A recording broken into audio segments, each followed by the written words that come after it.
కాటేరమ్మ కొడుకులు మళ్ళీ వచ్చేశారు.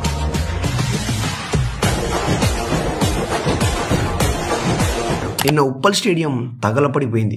ఐపీఎల్ చరిత్రలోనే నిలిచిపోయే ఒక మ్యాచ్ జరిగింది. మెయిన్ గా అభిషేక్ శర్మ అబ్బాబాబా ఏం కొట్టాడు స్వామి. 245 టార్గెట్ చేస్తున్నప్పుడు ఒక బ్యాట్స్మెన్ 144 రన్స్ కొట్టడం అంటే మామూలు విషయం కాదు. ముందుగా చూసుకుంటే శ్రేయస్ అయ్యర్ టాస్ గెలిచి ఫస్ట్ బ్యాటింగ్ ఎంచుకున్నాడు. అండ్ పంజాబ్ కి చాలా మంచి స్టార్ట్ కూడా వచ్చింది. ప్రియాన్ షారియా మరియు ప్రభసిమ్రన్ సింగ్ ఇద్దరు కూడా స్టార్టింగ్ నుంచి అటాక్ చేశారు. అండ్ ఇద్దరు ఆడిన క్విక్ ఫైర్ నాక్స్ వల్లే పవర్ ప్లేలోనే 89 రన్స్ వచ్చేసాయి.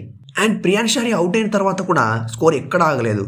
స్ట్రైక్ లోకి వచ్చిన శ్రేయస్ అయ్యర్ అటాక్ చేస్తూనే వచ్చాడు. కేవలం 36 బాల్స్ లోనే 82 రన్స్ స్కోర్ చేశాడు. కానీ మిడిల్ ఓవర్స్ లో మాత్రం ఎస్ఆర్హెచ్ బౌలర్స్ కంబ్యాక్ చేయగలిగారు. ఇషాన్ మలింగా మరియు హర్షల్ పటేల్ ఇద్దరు కూడా క్రూషియల్ టైంలో పంజాబ్ మిడిల్ ఆర్డర్ ని దెబ్బతీశారు. సో వదేరా, మాక్స్వెల్ మరియు శశాంక్ సింగ్ ముగ్గురు కూడా క్విక్ టైంలో పడిపోయారు. అయినా కానీ అయ్యర్ లాస్ట్ వరకు ఉండి రన్ రేట్ ని ఎక్కడ తగ్గకుండా చూసుకున్నాడు. కానీ లాస్ట్ ఓవర్ లో మాత్రం మార్కస్ స్టోయినిస్ షమిని ఉతికారేశాడు. ఇన్ఫాక్ట్ ఈ మ్యాచ్ లో షమి 4 ఓవర్స్ లోనే 75 రన్స్ ఇచ్చేశాడు. ఐపీఎల్ లో సెకండ్ కాస్టెస్ట్ స్పెల్ ఇది.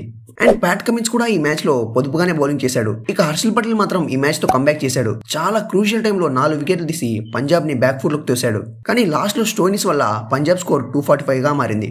ఎస్ఆర్హెచ్ బ్యాట్స్మెన్ ఉన్న ఫామ్ లో ఈ స్కోర్ ని చేస్ చేస్తారా అనుకున్నాం. కానీ ఒక ఓవర్ మిగిలిచి మరీ కొడతారని అస్సలు ఎక్స్పెక్ట్ చేయలేదు. మెయిన్ గా ఈ రోజు మాత్రం the man Abhishek Sharma show కొట్టుడు కొట్టాడు. 4th ఓవర్ లో నో బాల్ రూపంలో ఒక లైఫ్ వచ్చింది. ఇక ఆ తర్వాత నుంచి కాస్త జాగ్రత్త పడి గ్యాప్స్ లో మాత్రమే ఆడాడు. అలా 19 బాల్స్ లో 50 కొట్టాడు. ఇక ఆ తర్వాత నో స్టాపింగ్ బౌలర్స్ మీద విరుచుకుపడ్డాడు. స్టార్టింగ్ లో తను సరిగ్గా టైం చేయలేకపోయాడు. కానీ ఆ 50 తర్వాత మాత్రం బాల్ ని చాలా మంచిగా టైం చేశాడు. ఒక పక్క ట్రావిస్ హెడ్ చూసుకున్నా ఎక్కడా తగ్గలేదు. 32 బాల్స్ లోనే 66 రన్స్ చేశాడు. కానీ అభిషేక్ ఆడుతున్న ఆటకి హెడ్ కూడా చిన్నబోయాడు. ఇక ఆ తర్వాత అభిషేక్ శర్మ 40 బాల్స్ లోనే సెంచరీ కొట్టేశాడు. అండ్ ఈ సెంచరీ కొట్టిన తర్వాత అగ్రెషన్ బట్టే మనకు అర్థమవుతుంది ఈ మ్యాచ్ తనకి ఎంత ఇంపార్టెంట్ అని. అండ్ సెంచరీ కొట్టిన తర్వాత ఒక పేపర్ చూపించాడు. అందులో this is for you orange army అని రాసుంది. ఇలా వీళ్ళిద్దరు కలిసి అజేయంగా 171 రన్స్ పార్ట్నర్షిప్ క్రియేట్ చేశారు.